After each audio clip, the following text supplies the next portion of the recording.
file. Dalam kehidupan sehari-hari, kita pasti sering melakukan klasifikasi terhadap objek-objek yang ada di sekeliling kita, seperti perempuan dan laki-laki, tikus dan kucing, ataupun strawberry dan juga anggur. Nah, komputer juga dapat melakukan klasifikasi seperti yang kita lakukan, yaitu dengan menggunakan algoritma klasifikasi. Salah satu algoritma klasifikasi adalah SVM atau Support Vector Machine. Apa sih Support Vector Machine itu? Nah, kita akan membahas dalam video kali ini. Support Vector Machine atau biasa kita singkat SVM adalah suatu teknik untuk melakukan prediksi baik dalam kasus klasifikasi maupun regresi. SVM adalah algoritma supervised untuk klasifikasi yang bekerja dengan cara mencari hyperlink dengan margin terbesar.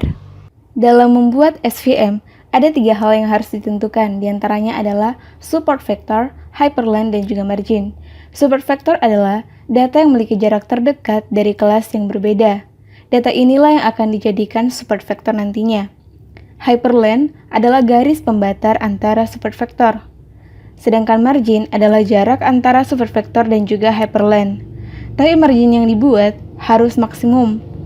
Ini dilakukan untuk mengantisipasi misalnya ada data yang mirip dengan kelas lain atau adanya penambahan data. Klasifikasi SVM terbagi menjadi 2. Yang pertama, memisahkan hyperlink optimal atau linear separable. Yang kedua, the generalized optimal separating hyperlink atau biasa juga disebut sebagai non-linear separable.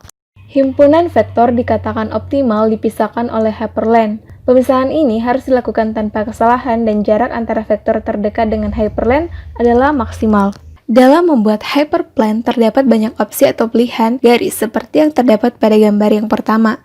Namun contoh tersebut merupakan generalisasi yang buruk.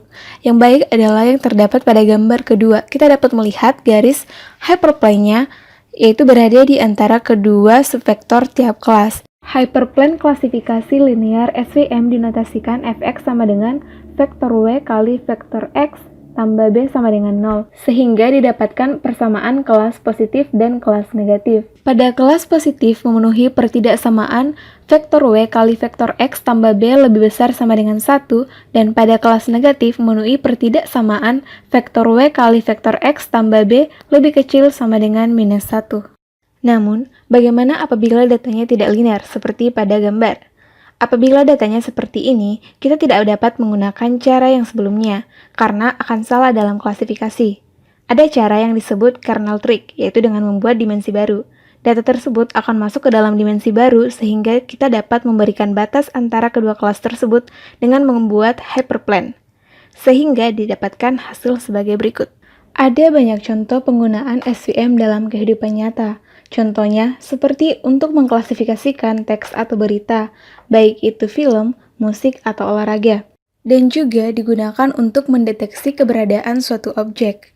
Selain itu, banyak juga jurnal yang menulis contoh penerapan SVM, seperti penerapan metode Support Vector Machine atau SVM pada sistem deteksi intrusi secara real-time. Sistem deteksi intrusi adalah sebuah sistem yang dapat mendeteksi serangan atau intrusi dalam sebuah jaringan atau sistem komputer. Penelitian ini memiliki tujuan untuk membangun sistem deteksi intrusi dengan kemampuan membuat sebuah model secara otomatis dan dapat mendeteksi intrusi dalam lingkungan secara real-time. Dengan menggunakan metode Support Vector Machine sebagai salah satu metode data mining untuk mengklasifikasikan audit data lalu lintas jaringan dalam 3 kelas, yaitu normal, probe, dan DOS. Data audit dibuat dari pre-processing rekaman paket data jaringan yang dihasilkan oleh T-Sharp. Terdapat juga jurnal penerapan metode klasifikasi Support Vector Machine pada data akreditasi sekolah dasar di Kabupaten Magelang. Pada penelitian ini, penulis tertarik untuk menerapkan metode klasifikasi SVM pada akreditasi sekolah dasar di Kabupaten Magelang. Data yang digunakan dalam penelitian ini adalah data tentang nilai status akreditasi sekolah dasar di Kabupaten Magelang mulai tahun penetapan akreditasi yaitu tahun 2011 sampai 2013, yaitu sebanyak 419 sekolah dengan status akreditasi A, B, dan C. Pada kasus SVM multiclass SLA, jumlah persamaan yang terbentuk yaitu sebanyak K atau jumlah kelas.